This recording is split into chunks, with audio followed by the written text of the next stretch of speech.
Aroma gulai muncul setiap senja, terlalu pekat untuk sekadar makanan. Sejak seorang gadis tak pulang, kampung menjadi tenang secara mencurigakan. Di ujung jalan, panci mendidih pelan. Ada bisikan dari kuah, menunggu siapa berikutnya mencicipi kedamaian. Dan dapur tua itu selalu lapar, meski perut manusia kenyang. Setiap senyum menyembunyikan harga nyawa.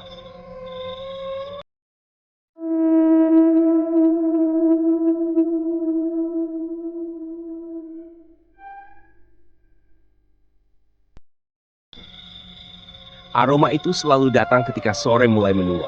Saat cahaya matahari melemah dan bayangan rumah memanjang ke jalan tanah, bau santan dan rempah mengalir dari satu titik yang sama. Rumah tua di ujung kampung yang seolah tak pernah benar-benar tersentuh waktu. Bu Sari tinggal sendirian di sana. Ia muncul bertahun lalu tanpa banyak cerita. Tak ada sanak, tak ada keluarga yang menjenguk. Namun sejak kehadirannya, kampung kecil itu mengenal satu hal baru. Gulai yang tak pernah gagal. Rasanya lembut, kaya bumbu, dan membuat siapapun yang mencicipinya ingin diam lebih lama di meja makan. Gulai Bu Sari bukan sekadar makanan, ia seperti pengalaman. Setelah menyantapnya, orang-orang merasa lebih tenang, lebih diam, seolah pikiran buruk perlahan disapu bersih. Namun ada keanehan yang hanya dibicarakan lewat bisik-bisik. Tak seorang pun pernah melihat Bu Sari membeli daging. Ia tak datang ke pasar, tak bertegur sapa dengan tukang potong. Tapi setiap sore, panci besar di dapurnya mendidih pelan, penuh potongan daging yang empuk dan kuah kental berwarna kuning keemasan. Arman mulai menyadari hal itu sejak adiknya Rani sering membantu di dapur Bu Sari. Gadis itu pulang dengan rambut berbau rempah dan mata yang tampak kosong namun puas. Ia sering berkata dapur itu terasa dingin meski api kompor menyala dan gulai harus diaduk lama agar tidak marah. Suatu sore, Rani tak pulang. Langit berubah gelap. Lampu rumah dinyalakan satu persatu. Nama Rani dipanggil hingga suara Arman serak, tapi tak ada jawaban. Jalan setapak, mushola, rumah tetangga, semuanya kosong.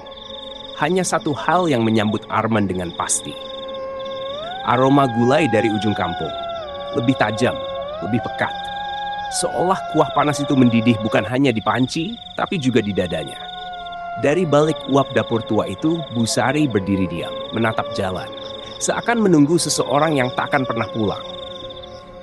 Sejak sore Rani tak pulang, Arman merasa kampung itu berubah. Bukan bentuknya, bukan orang-orangnya, tapi caranya bernapas. Udara terasa lebih berat, seolah setiap tarikan napas harus meminta izin terlebih dahulu. Ia mulai memperhatikan rumah Bu Sari. Pagi hari, rumah itu tampak biasa. Pintu terbuka, jendela kayu sedikit menganga. Bu Sari duduk di teras, membersihkan rempah dengan tenang. Senyumnya ramah, suaranya lembut. Tak ada tanda bahwa sesuatu yang buruk pernah terjadi di sana.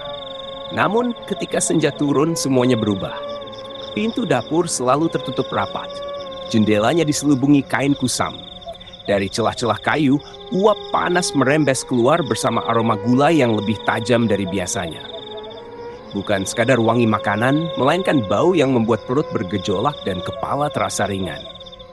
Malam pertama, Arman memberanikan diri mendekat. Ia berdiri di belakang rumah, di bawah pohon mangga tua.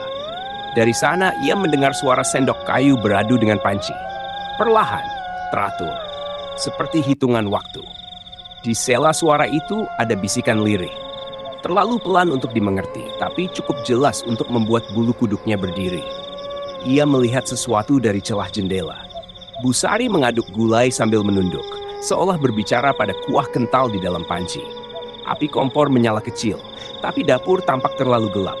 Lantai terlihat basah, memantulkan cahaya redup dengan cara yang aneh. Arman mundur ketika papan lantai berderit di bawah kakinya. Pintu dapur terbuka sedikit. Bu Sari berdiri di ambang pintu, menatapnya tanpa terkejut. Matanya tajam, lebih gelap dari malam di belakangnya. "Kalau lapar, masuk saja," katanya pelan. "Gulainya belum selesai, harus sabar." Arman tak menjawab. Tenggorokannya kering. Ada sesuatu dalam nada suara itu yang membuatnya yakin bahwa kata sabar bukan sekadar nasihat memasak. Saat ia berbalik pergi, suara sendok kayu kembali terdengar. Kali ini lebih cepat, seolah gulai di dalam panci sedang menunggu sesuatu yang akhirnya mendekat. Arman tahu ia seharusnya menjauh. Setiap naluri berteriak agar ia berhenti memikirkan rumah itu. Berhenti menghubungkan hilangnya Rani dengan panci gulai Busari. Namun ada rasa bersalah yang menekan dadanya. Rasa yang tak mau diam sebelum melihat sendiri kebenarannya. Malam itu, hujan turun pelan. Kampung sunyi lebih cepat dari biasanya. Lampu-lampu dipadamkan lebih awal, pintu ditutup rapat, seolah semua orang sepakat untuk tidak melihat ke arah ujung kampung. Arman melangkah sendirian, tanah becek menempel di sandalnya, jantungnya berdetak terlalu keras. Pintu belakang rumah Busari tak terkunci. Dapur itu lebih dingin dari yang ia bayangkan. Bau gulai menyergap, kental dan menusuk, bercampur aroma besi dan sesuatu yang amis namun tertutup rempah. Panci besar berada di atas kompor. Kuahnya berputar pelan meski api nyaris mati. Arman mendekat. Di permukaan kuah, minyak santan berkilau seperti mata yang setengah terpejam. Potongan daging tenggelam timbul perlahan. Terlalu halus, terlalu seragam. Ada sesuatu tentang bentuknya yang membuat Arman teringat pada cara Rani mengikat rambut, pada pergelangan tangannya yang kecil. Ia menelan ludah. Dari sudut dapur terdengar suara lain. Bukan langkah kaki, bukan hembusan angin, seperti bisikan yang datang dari dalam panci, lirih dan terputus-putus, memanggil namanya dengan suara yang nyaris dikenalnya. Arman mundur, menabrak rak kayu. Sebuah kain jatuh ke lantai. Kain itu ternoda gelap, kaku dan berbau tajam. Di bawahnya, lantai retak memperlihatkan sesuatu yang disembunyikan dengan tergesa. "Jangan dibuka," suara Busari terdengar di belakangnya. Arman berbalik. Busari berdiri di ambang pintu dapur. Wajahnya tenang. Terlalu tenang untuk seseorang yang tertangkap basah. "Gulai ini menjaga kampung tetap tenang," katanya pelan. "Ada yang harus memberi rasa." Sendok kayu di tangannya meneteskan kuah ke lantai. Dan bisikan dari panci itu terdengar lagi. Kali ini lebih jelas, lebih dekat. Arman tak sempat berteriak. Udara dapur terasa mengeras, seolah menolak suara keluar dari tenggorokannya. Busari melangkah perlahan mendekat. Langkahnya tenang, nyaris penuh kasih. Api kompor kembali dinyalakan, membuat kuah gulai bergejolak pelan seperti bernapas. "Setiap kampung butuh penyangga," kata Busari tanpa menatap Arman. "Dulu sebelum aku datang, tempat ini penuh pertengkaran, orang hilang arah. Sekarang lihatlah, damai, tenang." Arman mundur hingga punggungnya menyentuh dinding. Bisikan dari panci semakin jelas. Suara itu tak lagi samar. Ia mengenalnya, ia mengenali jeda napasnya. Cara suaranya pecah di akhir kata. "Rani, ini bukan kehidupan," Arman berbisik. "Ini kutukan." Busari tersenyum tipis. "Kutukan hanya terasa bagi yang menolak." Ia menyendok gulai ke dalam mangkuk. Potongan daging itu tenggelam perlahan, seolah sadar sedang dipindahkan. Aroma rempah memenuhi ruangan, membuat kepala Arman ringan, matanya berkunang. "Dagingnya lembut karena dimasak lama," lanjut Busari. "Dan karena ia pernah bernapas." Arman berlari. Ia keluar dari dapur, menembus hujan, meninggalkan teriakan yang tak lagi mengejarnya. Namun keesokan paginya, kampung geger. Arman menghilang. Rumahnya kosong, tak ada jejak perlawanan, tak ada tanda perpisahan. Sore itu, aroma gulai kembali menyebar. Lebih kaya, lebih hangat. Orang-orang berdatangan. Mereka makan dengan senyum tenang. Beberapa mengangguk puas, merasa gulai hari itu punya rasa yang lebih dalam, lebih akrab. Busari berdiri di dapur, mengaduk panci dengan sabar. Dari permukaan kuah, bisikan baru muncul. Dua suara kini menyatu, lirih namun cukup untuk didengar oleh yang mau mendekat. Di kampung itu, tak ada lagi yang berani bertanya dari mana daging gulai berasal. Karena selama mereka makan dan merasa tenang, selalu ada seseorang yang bersedia memberi rasa. Bertahun kemudian, kampung itu masih dikenal sebagai kampung paling tenang di daerahnya. Tak ada pertengkaran besar, tak ada orang gila berkeliaran. Bahkan kematian terasa sopan, datang perlahan dan jarang.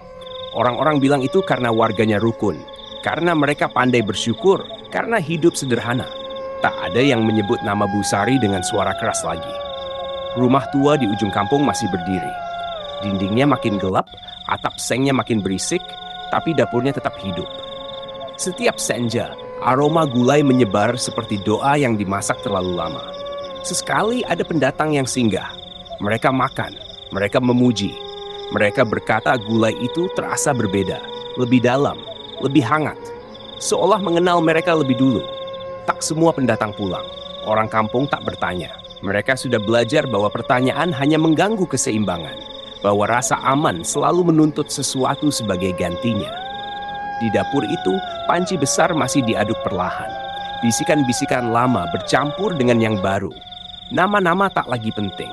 Semua akhirnya melebur menjadi rasa. Dan selama aroma gulai masih mengepul setiap senja, kampung itu akan tetap tenang. Karena ketenangan, seperti gulai, selalu membutuhkan pengorbanan yang dimasak sampai tak dikenali lagi.